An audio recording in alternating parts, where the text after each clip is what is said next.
예, 4세대 실손 전환, 해야 되는지 말아야 되는지, 이게 호불호가 좀 갈리는데요. 제가 17년 동안, 리스크 관리 및 보험 설계, 실전에서 이걸 제가 다 하고 있기 때문에, 여러분들한테 객관적인 내용을 좀 말씀을 드릴 거고요. 이거를 뭐 단순하게 보험료가 뭐 싸고 비싸기 때문에 이거를 한다라는 판단을 가지고 이거를 하시면은 절대 안 되고요. 이게 사람마다 다 틀리기 때문에, 그리고 실손의 이 장단점들이 1세대부터 4세대까지 장단점이 다 있기 때문에 이게 굉장히 복잡한 구조로 있는데 여러분들이 꼭 알아야 할 내용들 후반부에서 자세하게 안내 드리도록 하겠습니다. 구독, 좋아요, 알림 여러분들의 인생 설계에 큰 도움이 되실 거라고 장담 드립니다. 먼저 실손보험을 좀 이따가 이제 4세대로 이제 전환 전에 실손보험과 정액보험의 차이, 그리고 내가 가지고 있는 보험 약관은 최소한 여러분들이 판독하실 수 있어야 되고요. 상식적인 부분만 여러분들한테 전달을 해드리도록 하겠습니다. 먼저 GPT한테 물어봤습니다. 합리적인 실손보험이란, 실손보험은 의료비 부담을 줄이기 위한 중요한 보험 상품입니다. 다양한 옵션이 제공되기 때문에 자신의 필요와 상황에 맞는 합리적인 실손보험을 선택하는 것이 중요합니다. 종합적으로 고려할 요소들은 다음과 같습니다. 보장 범위, 자기 부담금, 보험료, 갱신 주기 및 조건, 보험사 평판. 이게 가입은 쉬운데 청구 시점에서 특정 보험회사에서 어디라고 말씀드리지는 않겠습니다. 이게 나중에 뭐 부지급되거나 뭐 감액 등 뭐 이런 것들이 많기 때문에 평판도 중요하다라고 생각이 듭니다. 그리고 실손보험을 말씀하시기 전에 제가 항상 강조드리고 지난번에 말씀을 드렸지만 우리는 국민 건강보험제도라는 게 있습니다.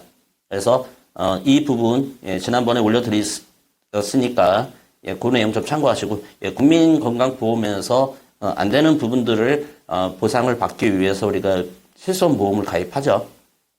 그럼에도 불구하고 이제 이걸 함에도 불구하고 이제 비급여 같은 것들이 요즘에 이제 신약이라던가 신기술 수술법들이 나오기 때문에 비급여 관련된 부분들은 우리가 따로 정액보험 형태로 우리가 가입을 하고 있죠. 그래서 이런 내가 왜 어떻게 가입하는지 원리도 좀 여러분들이 이해를 하셨으면 좋을 것 같고요. 먼저 여러분들이 많이 헷갈리시고 질문을 많이 하시는 내용 중에 실손보험과 정액보험의 차이가 무엇인지 그거를 좀 말씀을 드린다 그러면은 비용 손해 뭐 이거는 아실 거고, 그다음에 참고로 여러분들이 하실 게 재해와 상해로 이렇게 나눕니다. 이게 얼핏 보면 비슷한 것 같은데 요거는 상해라는 말은 손해보험에서 이제 사용하는 개념인 거고요. 재해라는 거는 생명보험에서 이거를 하고 있습니다. 근데 엄격하게 비슷한 것 같지만 약관상에서는 엄격하게 틀리기 때문에 이런 부분들도 체크하실 필요가 있다라고 생각하고요. 보상 금액은 우리가 일정 한도 내에서 한도가 정해져 있습니다. 뭐 뒤에서 자세하게 설명드리겠지만 뭐 5천에 뭐 30, 5천에 4세대 같은 경우 5천에 20 뭐 이런 것들이 있는데 뒤에서 자세하게 설명을 드리기로 하고요. 실제 부담한 금액을 드린다. 근데 이게 참고로 말씀을 드리면 이게 실제 사용한 금액이고 이득 초과의 금지 원칙이라는 게 있습니다. 업법상 그런 게 있기 때문에 여러분들이 쓴 비용보다 더 많이 나올 수는 없습니다. 이게 교통사고라든가 이런 부분들도 추가로 이득을 얻기를 금지해놨기 때문에 그런 현상들이 있고, 그 다음에 정액보험 같은 경우는 사전에 약정한 금액을 준다. 이걸 이제 가액이라고 하죠. 내가 뭐 암진단금을 뭐 1,000만 원이다, 뭐 2,000만 원이다 이렇게 하듯이 그런 게 있고요. 중요한 부분, 포괄주의를 택하고 있습니다. 실손은. 요걸 포괄주의라는 게 뭐냐면 약관상에 보상하지 않는 항목들을 열거해놨습니다. 근데 우리는 통상 그냥 넘어가다가 보험금 청구 시점에서 이거를 확인하는데 때는 분명히 늦습니다. 미리미리 약관 확인하시고요. 정액보험 같은 경우는 열거주라고 해서 보상하는 항목을 열거해놨습니다. 이거 반대구조로 돼 있다라고 보시면 되고요. 가장 중요한 거 비례보상. 예를 들어서 이거 실손보험을 2개 가지고 계신 분들이 계십니다. 가끔 개인적으로 가입한 거, 그 다음에 이제 회사에서 복리후생으로 가입해주는 경우. 근데 이제 이런 질문들을 많이 하시는데 얘기를 2개가 있다고 했을 때 예를 들어서 내가 100만 원의 어떤 보험금을 받을 게 있다 그러면은 2개가 있다 그러면은 각각 50씩, 이거 뭐 정확하게 따지면 비율에 따라 틀린데 그냥 단순하게 50대 50%씩 해가지고 50만 원씩 해서 100만 원을 지급하는 거기 때문에 2개를 가져가실 필요가 없습니다. 그래서 팁을 하나 드리면, 만약에 이런 경우가 있으신 분들은 개인 실손보험을 납입 중지를 하십시오. 깨는 게 아니고 중지입니다.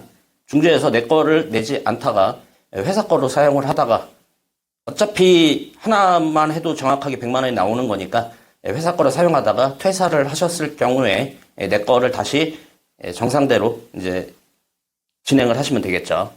그다음에 정액보험 같은 경우 각각 계약별로 약정한 금액을 보상하기 때문에 이거는 중복으로 다 받을 수 있습니다. 여러 회사에 있다 그런다 그러면 다 받으실 수 있고요. 상식적인 거 하나 더 알려드리겠습니다. 예, 제가 여러 번 말씀드렸지만 보험약관은 상법 제4편을 준용한다라고 되어 있습니다. 그래서 특히 상해보험이라든가 실손보험 같은 경우는 보험계약자 등의 고의나 중과실로 인하여 위험 증가와 계약 해지 부분이 있습니다. 이게 계약 후 알릴 의무라고 하는데요. 통지 의무라고 약관에 되어 있습니다. 계약할 때 끝나는 게 아니고 직업이 바뀌거나 직무 이런 것들이 바뀌고 그다음에 운전 형태에 따라서도 이거 고지 안 하시면은 나중에 감액되거나 아니면은 보험금이 아예 부지급이 될 수도 있고 심한 경우에는 예를 들어서 뭐 모터장치 달린 거 이런 거 고지 의무 위반으로 됐을 경우는 보험이 강제 해지될 수도 있으니까 이 내용 제가 링크 하나 위에 남겨드릴 테니까 꼭 이해하셔서 이런 피해가 없으시기를 간곡히 말씀을 드리고 싶습니다. 그리고 여기 이제 보험증권 판독하는 방법인데요. 맨 위에 건 항상 이제 주계약이라고 보시면 됩니다. 음식점 가면 메인 메뉴라고 보시고 나머지는 특약 구조로 돼 있죠.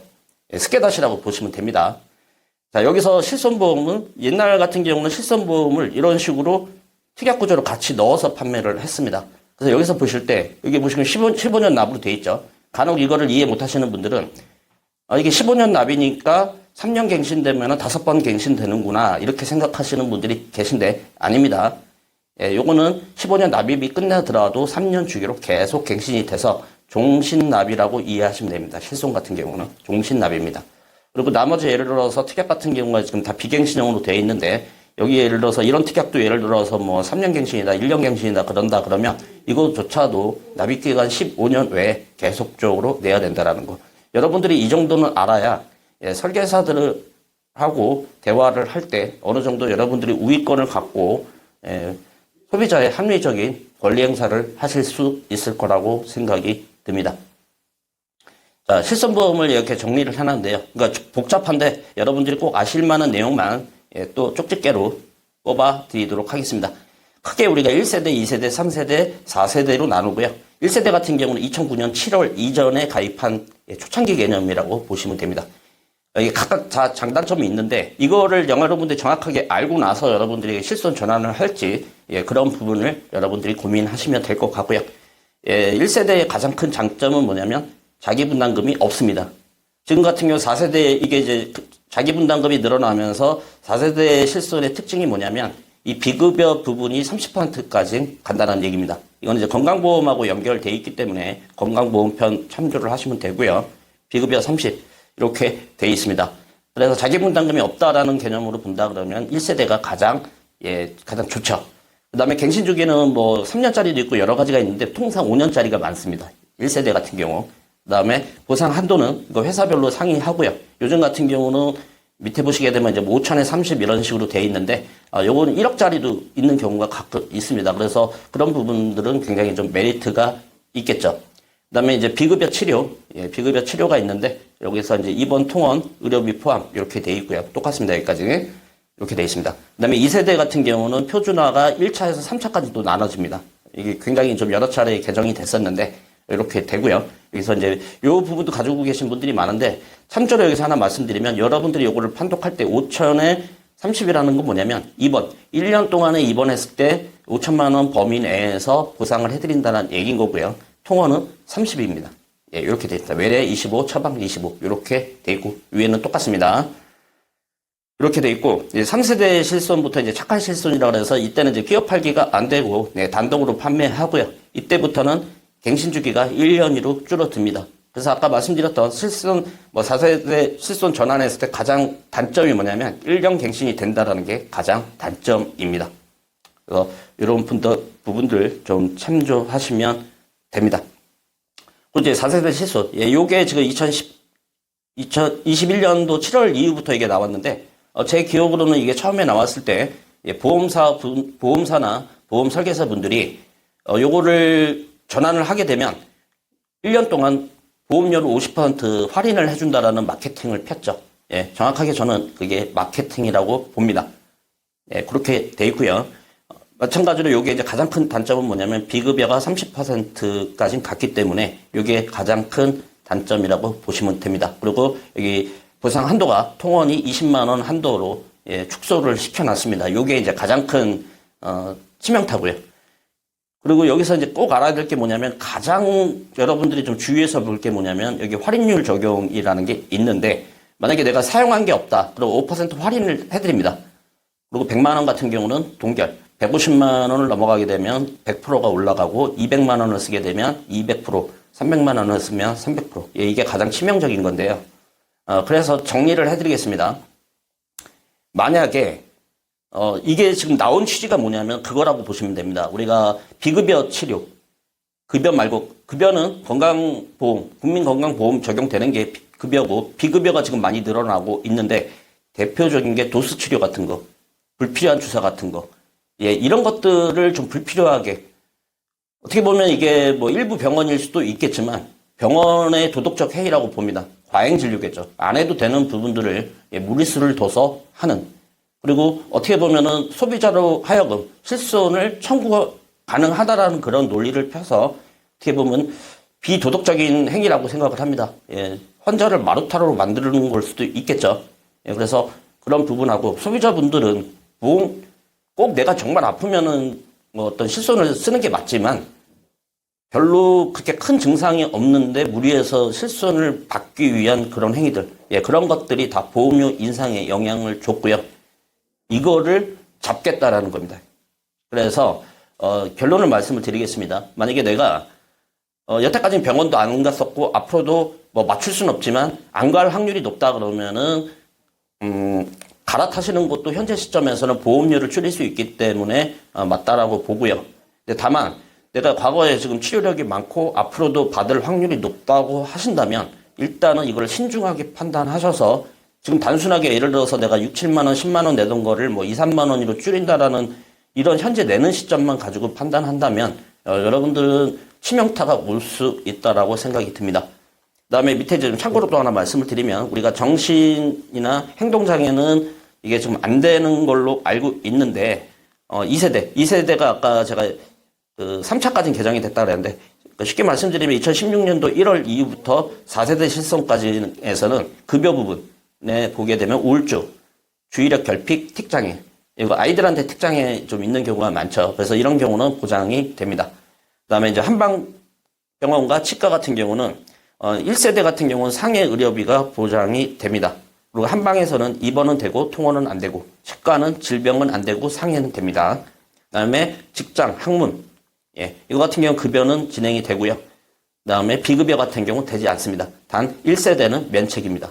그다음 비만, 코드로는 E66 이거 같은 경우는 4세대부터 예, 4세대부터 예, 보장이 되고요. 습관성 유산, 불임, 인공수정 관련된 합병증은 4세대부터 마찬가지로 됩니다.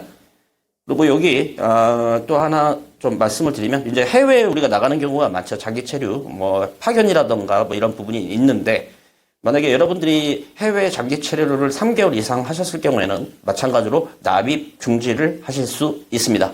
왜냐하면 어차피 실손 자체가 해외에서 있는 부분은 면책이기 때문에 여행자 보험을 당연히 들어야 되시는 거고 이렇게 납입 중지를 하시면 되고 예를 들어서 여러분들이 과거에 뭐 한 4개월 동안 해외에 나갔다 오신 분들 3개월 넘으신 분들 같은 경우는 출입국 관리 사무소에서 출입국 관리 확인을 받으셔서 보험사에 제출을 하시면 기존 그 기간 동안의 비용을 청구를 하시면 받으실 수 있습니다. 그래서 그렇게 좀 참고하시고요. 오늘은 여기까지 뭐 대략적으로 설명드리고 정리를 해드리겠습니다. 실손은 4세대 실손 전환은 단순하게 눈앞에 있는 보험료를 가지고 말씀하시면 안 되고 그리고 가끔 우리가 이제 갱신 주기 때 뭐 가끔 설계사분들이 가입 설계서에 있는 예시를 가지고 뭐 보험료가 많이 안 오른다 이런 개인적인 주관적인 얘기를 하시는 설계사분들하고는 거래하지 마십시오. 예, 절대적으로 그게 미래에 있을 거를 보험사에서 이제 계산을 하기 때문에 설계사가 절대 현재 시점에서 그거를 말씀을 드린다라는 거는 절대 그런 일은 믿으시면 안 됩니다. 그건 말 그대로 예시일 뿐입니다. 그리고 오늘 더 많은 내용을 말씀을 드릴 수는 있겠지만 시간 관계상 오늘 뭐 이 정도로 말씀을 드리고요. 마지막으로 꼭 하나 말씀드리겠습니다. 보험 설계사의 역량에 따라서 여러분의 인생이 결정적일 때 많이 바뀔 수가 있습니다. 그래서 여러분들이 설계사를 괴롭히십시오. 약관 같은 것도 다시 한번 설명해 달라고 요청을 하시고 정확하게 여러분들이 소비자의 권리를 찾으시기를 바라겠습니다. 자, 오늘은 여기까지 말씀드리겠습니다. 감사드립니다.